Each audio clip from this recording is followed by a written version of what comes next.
Bismillahirrahmanirrahim. Assalamualaikum warahmatullahi wabarakatuh. Kami dari Institut Agama Islam Negeri Kendari, Fakultas Ekonomi dan Bisnis Islam, Program Studi Perbankan Syariah semester 1.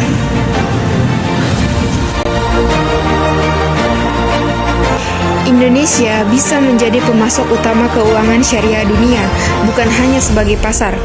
Presiden Joko Widodo mengatakan Indonesia seharusnya bisa memimpin dan menjadi pusat keuangan syariah dunia.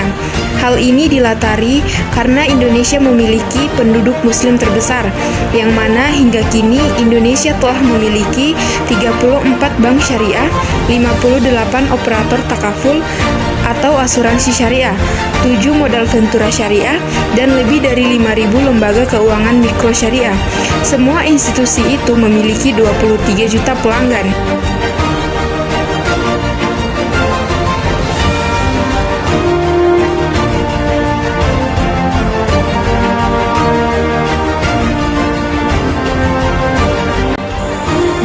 Deputi Gubernur Bank Indonesia Peri Warjio mengatakan ekonomi syariah Indonesia masih jauh tertinggal dibandingkan negara lainnya, bahkan di beberapa negara Eropa.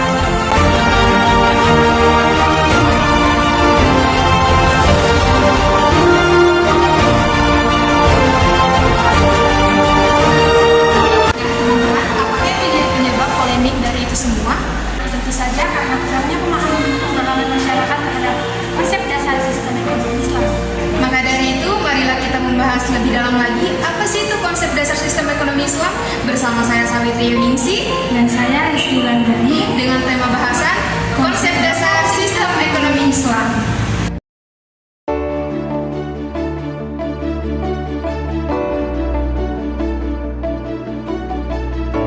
Sistem ekonomi Islam adalah sistem yang berlandaskan pada syariat norma-norma yang diajarkan dalam agama Islam. Nah, dalam kegiatan ini semuanya itu harus didasarkan pada Al-Quran maupun hadis. Sebenarnya kegiatan ini sama dengan sistem perekonomian lainnya, tetapi yang membedakan adalah pedomannya, di mana sistem ekonomi ini lebih berpegang teguh kepada syariat agama Islam. Ekonomi menurut para ahli. Menurut S.M. Hazanuzaman, ilmu ekonomi Islam adalah pengetahuan dan aplikasi ajaran-ajaran dan aturan-aturan syariah yang mencegah ketidakadilan dalam pencarian dan eksplorasi berbagai macam sumber daya untuk memberikan kepuasan lahir dan batin bagi manusia serta memungkinkan mereka melaksanakan seluruh kewajiban mereka terhadap sang Khalik dan masyarakat. Menurut M. Amanan, ilmu ekonomi Islam adalah suatu ilmu pengetahuan sosial yang mempelajari permasalahan ekonomi dari orang-orang yang memiliki nilai-nilai Islam. Dan menurut Khursyid Ahmad, ilmu ekonomi Islam adalah suatu upaya sistematis untuk mencoba memahami permasalahan ekonomi dan perilaku manusia dalam hubungannya dengan permasalahan tersebut dari sudut pandang Islam. Nilai-nilai dalam ekonomi Islam. Yang pertama, tauhid atau keesaan Allah memiliki arti bahwa semua yang kita lakukan di dunia adalah kehendak Allah Subhanahu wa Ta'ala. Harta yang kita miliki tidak lain hanyalah titipannya yang nanti akan kita pertanggungjawabkan di akhirat kelak. Yang kedua, adil atau keadilan memiliki arti bahwa Allah telah memerintahkan manusia untuk berbuat adil dan tidak menzalimi pihak lain demi memperoleh keuntungan pribadi. Yang ketiga, nubuwah atau kenabian, yaitu menjadikan sifat dan sikap Nabi sebagai teladan dalam melakukan segala aktivitas di dunia, salah satunya aktivitas ekonomi. Yang keempat, khalifah atau pemerintahan. Peran pemerintah adalah memastikan tidak adanya distorsi sehingga perekonomian dapat berjalan dengan baik. Yang kelima, ma'ad atau hasil. Dalam Islam, hasil atau laba yang diperoleh di dunia juga menjadi laba di akhirat.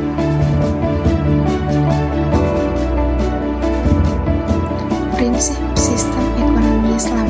Yang pertama, memberi ruang pada negara dan pemerintah. Yang kedua, larangan riba. Yang ketiga, tidak melakukan monopoli. Yang keempat, memiliki tanggung jawab.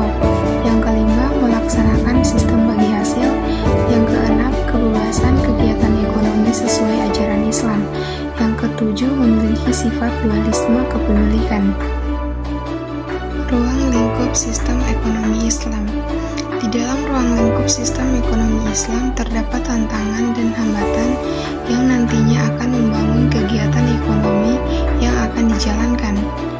Berikut ini terdapat beberapa ruang lingkup sistem ekonomi Islam, yaitu yang pertama, bai, adalah praktik jual beli antara benda dengan benda atau pertukaran benda dengan benda lain.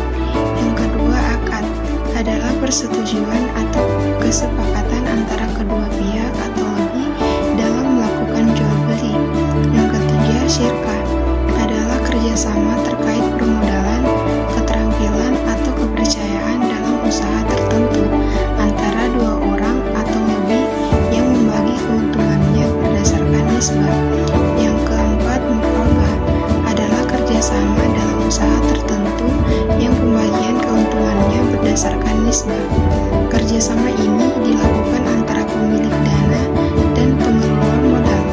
Yang kelima, muzarah, adalah kerjasama antara pemilik lahan dengan penggarap untuk mengerjakan tanah atau ladang yang ketidakseimbangannya seperempat atau sepertiga hasil dari lahan tersebut.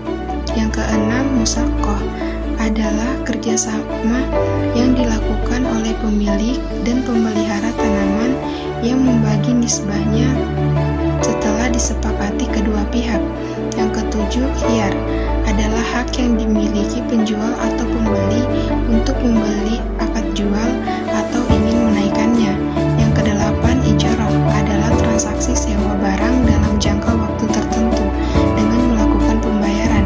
Kesembilan, istisna, adalah kegiatan jual beli yang memiliki persyaratan tertentu dan sudah disepakati oleh pemesan dan penjual. Kesepuluh, ran atau gadai, adalah perjanjian piutang dengan adanya barang sebagai jaminan atas utang. Yang ke-11, wadiah, adalah penitipan dana atau barang dari pihak pemilik dana ke pihak penerima titipan yang menuntut penerima titipan menjaga dana atau barang tersebut. Ke-12, wakalah, adalah memberikan kuasa ke pihak lain untuk mengerjakan sesuatu. Yang ke-13, tamin atau asuransi, adalah usaha saling melindungi antara sejumlah orang atau pihak melalui investasi dalam bentuk aset yang memberikan pengembalian untuk menghadapi risiko tertentu melalui akad yang sesuai dengan syarat. 14, qardah, adalah pinjaman yang wajib dikembalikan dengan jumlah yang sama dalam waktu tertentu. Hal ini sudah disepakati bersama. Yang ke-15, bai al-wafa. Istilah bai al-wafa artinya jual beli yang dilangsungkan dengan syarat. Barang yang dijual dapat dibeli kembali oleh penjual bila tenggang waktu yang disepakati telah datang. Kelebihan sistem ekonomi Islam adalah yang pertama, menggunakan moral dan etika. Yang kedua, berdasar kepada keadilan. Yang ketiga, kebebasan dalam pengambilan keputusan. Dan kekurangan sistem ekonomi Islam ini adalah yang pertama, perkembangan literatur ekonomi Islam berjalan sangat lambat. Dan yang terakhir, praktik ekonomi konvensional lebih dikenal masyarakat daripada ekonomi Islam tersebut.